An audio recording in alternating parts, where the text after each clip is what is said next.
বন্ধুরা, বলছিলাম যে টিফিন বানাবো। তো টিফিন বানানো হয়ে গেছে, এই যে সস দিয়ে খাবো এখন। চিলা মানে বেসন চিলা, আমি মোবাইল থেকেই শিখেছি। ও বেসন চিলা, এর মধ্যে আলু পুর দেওয়া।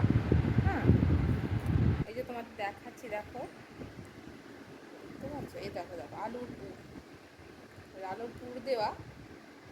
তো এটা বেসন চিলা, মানে মোটামুটি দুটো খেলেই পেট ভরে যাবে, বেশ ভালোই মোটা মোটা। তো সন্ধেবেলা আমাদের বাড়িতে কিছু না কিছু টিফিন হয় সন্ধেবেলা।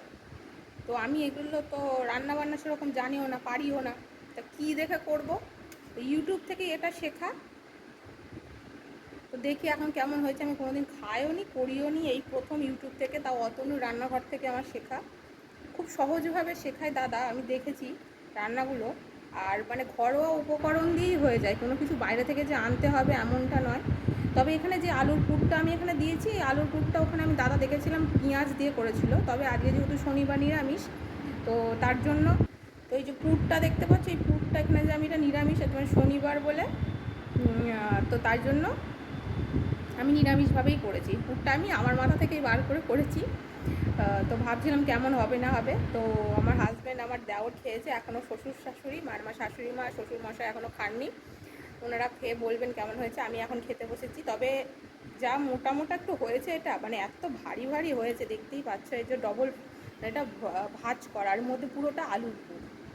তো খেতে কেমন হয়েছে দেখি একটু খেয়ে।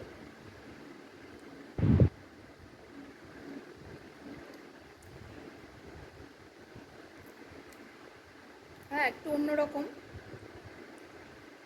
মানে ওই যে বিউলির ডাল, তারপর চাল দিয়ে একরকম ধোসা হয়, আমাদের মধ্যে সেটাকে সরু চাকলি বলে।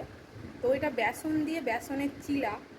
তো সরু চাকলিটাকেই মনে হয় অনেকে চিলা বলে, তোমরা কি বলো তোমরা জানিও। ওটা বেশিরভাগ শীতকালে যে পিঠে হয় তখন কিন্তু ওটা হয়।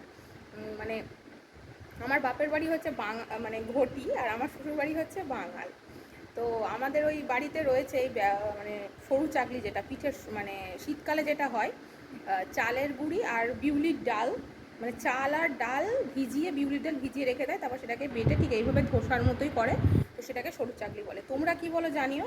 তো এটা অনেকটা ওরকমই, তবে এটা বেসন আর সুজি দিয়ে করা ব্যাটারটা। আর এটা হচ্ছে তোমার আলুর পুরটা আমি এমনি আদা বাটা দিয়ে করেছি, লঙ্কা আদা বাটা দিয়ে। তবে যদি তোমরা রেসিপিটা জানতে চাও যে রেসিপিটা কেমন করে আমি করেছি, আমার আর একটা ইউটিউবে চ্যানেল আছে, সুমিত্রাস অ্যান্ড রূপাস কিচেন। ওই চ্যানেলে সার্চ করলে তোমরা কিন্তু এই রেসিপিটা পেয়ে যাবে, আমি ওই চ্যানেলে দিয়ে দেবো। তো আজকের ভিডিওটা এই পর্যন্তই থাক। সন্ধেবেলার মানে টিফিন নিয়ে সারাদিনের ভিডিও তো আর তোলা হয়নি। তো দেখা হচ্ছে পরের ভিডিওতে, টাটা।